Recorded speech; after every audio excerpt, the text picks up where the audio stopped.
Hey guys, and welcome to another episode of the Full Color Waterfowl Podcast. On today's episode, Waterfowl Greed, the true cost to the pay-to-play hunter, and what it does to the landscape of waterfowling. But first, my selfless plug of the day, Floyd Fabrication. Guys, if you haven't followed him on Instagram, please do so. He is a maker of amazing things for all your brands out there, from small to big. From embroidery to screen print to pretty much anything you can throw his way, he can make your brand pop and be able to be a head above the rest as far as the detail and the quality that he puts into the work. Floyd Fabrication on Instagram.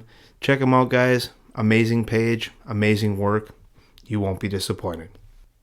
So on today's episode, the one thing that I want to cover would be the greed within the waterfowl community.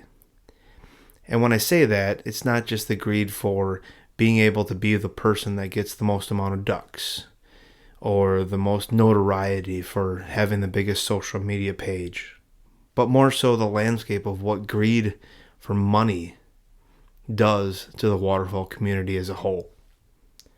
You see, the landscape is made up of the public land hunter like myself, guys that only go on guided hunts, because that's what they see the waterfowl community as.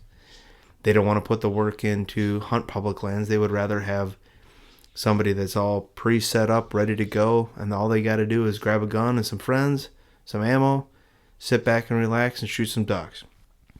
And then the flip side of that, you have the guides that cater to the people that want to just go on guided hunts.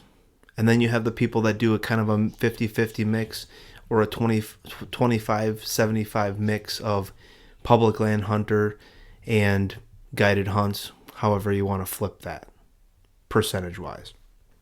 But the dilemma that we have at hand is money and greed go hand in hand in anything.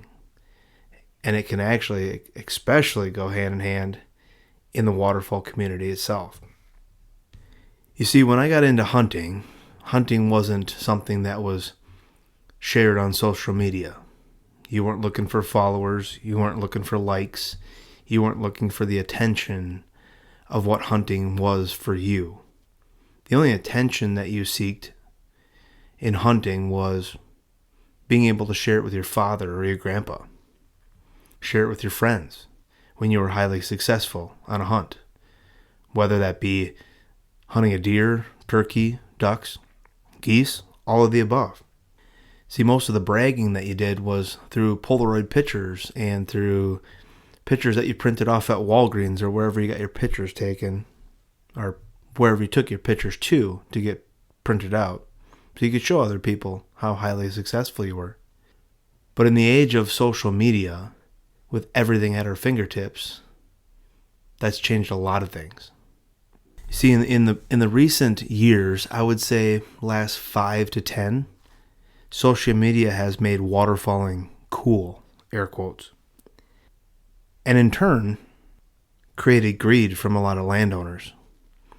Because you see, when farmers understand something's popularity, and the popularity of it only comes from when they're highly successful on hunts, they understand that if people want to be popular and people want to be good guides, there's a lot of dollar signs attached to being great or good in your sport.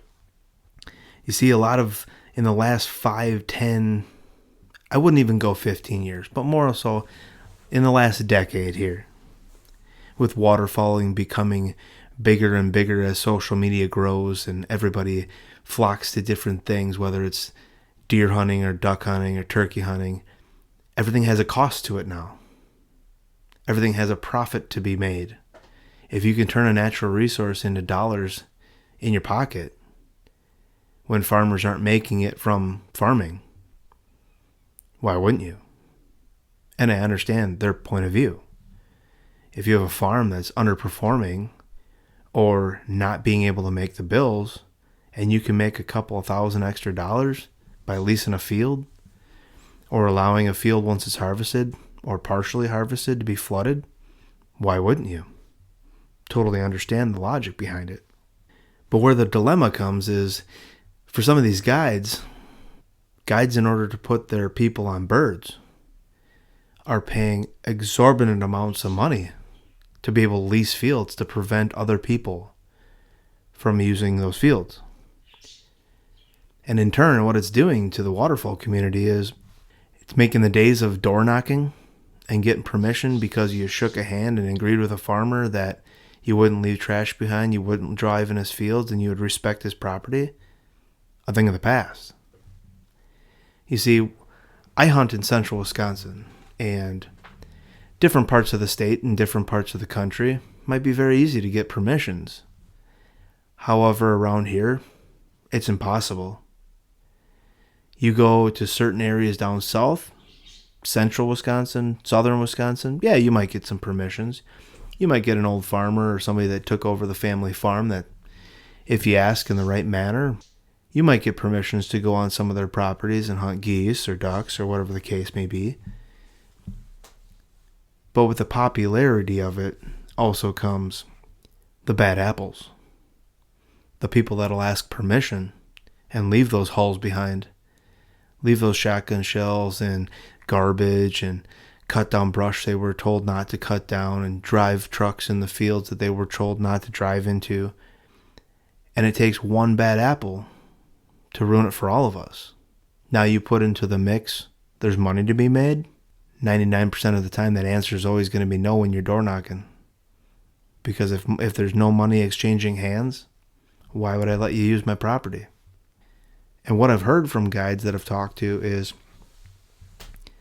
they're having to pay exorbitant amounts of fees, $1,000 for a field or $1,500, $2,000 just to use the rights to have access to a field that they might not even hunt because the birds might not be there. So now in turn, that $2,000 for utilizing somebody's property that you may or may not use gets passed on to you, the guy that goes on guided hunts. So instead of going on a $1,000 guided hunt, now it turns it into a $1,500 or $2,000 guided hunt because of the greed that comes behind land ownership and knowing what's out there and what it's worth. Don't get me wrong. Somebody wants to make money off their property any way they can, any way they see fit, totally for it. But the flip side of that is the money's in control now. We're not. And I don't know what part of that was caused by us or caused by the just sheer greed of social media and the amount of money that is in the sport, whether it be deer hunting, turkey hunting, or duck hunting. See, farmers know how much guides make per hunt. And they know how much you're getting off of their property. So why wouldn't they charge to get a little bit off the side? Any normal person would. But how does it affect the public land hunter? You see, if you're looking at it from the perspective of, well, yeah, it's a guide, he's making money off somebody else's property, he's got to pay up to the landowner to make that all happen, which is great, right? Well, you see, when it comes to the point where it gets so expensive for people to go on guided hunts, where do they go? It pushes the average or the new hunter to public lands.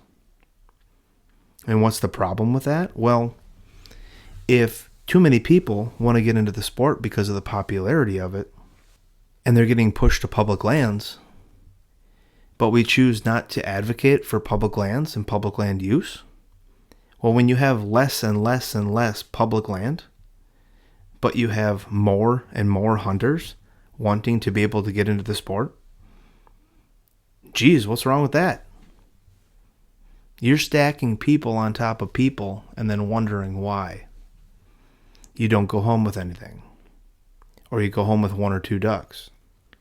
You see, we're not using the resources that we have around us in a positive way to be able to be there for the new hunter or the public land hunter. And as me as a public land hunter, this isn't my soapbox to stand on and complain. Not what I'm doing here. I'm merely pointing out the fact that money and greed push people either to or away from certain avenues where they can learn how to hunt. You see, for the public land hunter in certain areas, they don't see the amount of birds that they usually would on a public land area for several reasons. One of which, well, if an area is overhunted, the birds aren't going to stay there. They're going to go elsewhere. Where are they going to go? Well, it's funny you ask that. They're going to go to the private lands where they have flooded cornfields that have been set up for hunters by farmers, for guides, and other people that want to come in and bring people into their property to hunt ducks because there's money to be made there. So how does that affect public ground? Well, how do you think? If you flood a cornfield and it has a pond next to it, and you're making habitat for ducks on private property so that you can benefit from it monetarily, well, where are those ducks going to go? Are they going to go to a public land area that's full of hunters that they're going to get sky blasted at nonstop all day with no place to rest? Or are they going to go to these areas where people pay to play and hunt them? However, they only hunt them on certain days to allow ducks to go into those areas to feed and to hang out amongst one another where there's only limited pressure in certain areas. You see, by doing that, you're changing the migration and you're changing how ducks act in an area. Mind you, I'm thankful for the Wisconsin area that we don't have a lot of that. But in Kansas and other areas, down the further south you go, you run into a ton of that. You got farmers that have access to water, they're able to till in crops and flood them at the end of the season and hold ducks, and hold a lot of ducks, tens of thousands of ducks. So what does that mean for the public land hunter? Well, you're getting screwed.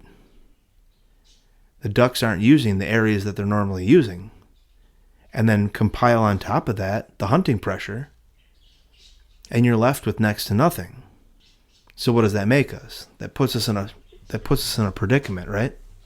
So you got new people that are trying to get into the sport and don't want to spend $2,500 to go on a hunting trip, but they want to be a waterfowler. So they choose to go to public land areas to see if they can learn how to waterfowl hunt. But there's no ducks there, because they're where the food sources are for the pay-to-play hunters. When do we get to a point where it benefits all versus the person that has the largest credit card or the deepest pockets? That is a question that needs to be asked more in this industry to figure out how everybody can benefit from waterfowling, not just the rich or the people that have granddaddy's money. And don't get me wrong, I'm not advocating for people that can afford it to not go on guided hunts. Sometimes guided hunts is what it takes to get you into the sport, to be able to have you want to be a waterfowler because you see what a good guided hunt can do for you and put birds in front of you. But the question remains, how do we continue the next generation of hunters getting into the sport without having to go down the road of every single thing you do has to cost you $1,000, $1,500, $2,000 just to become a waterfowler? You see, the gear that we have is expensive enough. We all have our shotguns, our camo, our boats, and all the other stuff that goes along with it. But adding into that equation the guided hunts and the land management from private property on top of public property, well, the cards are kind of stacked against the new hunter. So where do we go from here? Are you an advocate for your public land areas within your region or your local municipalities that you live by? Do you ask the questions? How can I help? What is needed at this wildlife area to make it more sustainable for duck populations? Do we need more nesting projects? Do we need more tools and resources at our disposal to be able to pump water to certain areas, to be able to flood areas to maintain ducks and keep them in an area? How can I help? You see, with where public land is going across the United States as a whole, if we don't start asking the questions and we just assume that it'll always be there, guess what? It's not going to be there. Eventually, it all goes away. And then for the person that wants to get into the sport, unless you have deep pockets, you are not playing this game. Be an advocate for the wildlife that we pursue. Be a part of your local wildlife and wetland areas. And be able to be there when our youth want to get into these sports and be there for them. Because they might not always be there for us. The wildlife areas, not the youth, that is. That is all I have for today, guys. Please look into volunteering anywhere you can to be able to be a voice for public land areas within your area, public land areas within your communities. Reach out to different organizations that you may have at your disposal that you truly don't know about. Whether it's Ducks Unlimited, Delta Waterfowl, we have Wisconsin Waterfowlers Association, Green Bay Waterfowlers. I mean, there's so many different organizations, guys, if you truly take the time to look. And as a hunter, we should truly take the time to look and care about these kind of things that are out there for us. So until next time, guys, stay safe, take a kid hunting, get out there, and enjoy the outdoors. Thanks, guys.